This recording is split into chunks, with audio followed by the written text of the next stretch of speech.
Well, I've been working out here at the barn, and I'm not dressed very nice, but I had an email. I just checked my email, and there was a question that came up, and I just wanted to answer this question. My first book was on heaven, so I go around speaking on heaven a lot, and every time I give my lessons on heaven, this question comes up, and it came in an email today. So I wanted to answer it kind of once and for all. This is Steve's answer on this question about cremation, and then you can refer others to it as encouragement if you want to. Um, at the end of every one of my seminars on heaven, they always say, is it a sin to be cremated? It comes up all the time. For many years, some organizations taught that if you were cremated, you couldn't be resurrected. You'd miss the resurrection. So here's my answer on this. Well, first of all, God made you from dirt.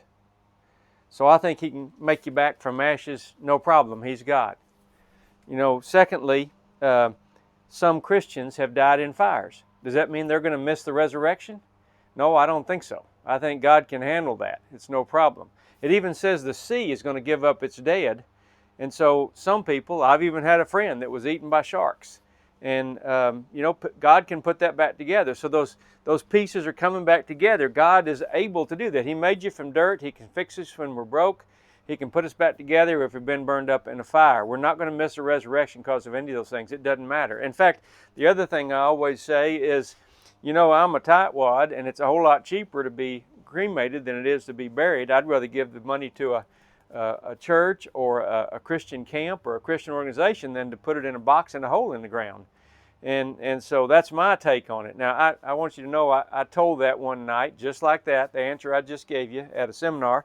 And when it was over, an older couple came up and they were crying. And they said, "But I really want to thank you for talking about cremation tonight, because we just have one son, and he's got no children, and he's got cancer. And today he's in hospice, and today we found out that his wife is planning to cremate him. And we were so angry about that because we didn't want him to miss the resurrection. But then we heard your answer on it tonight when someone asked that question, and we realized you're right.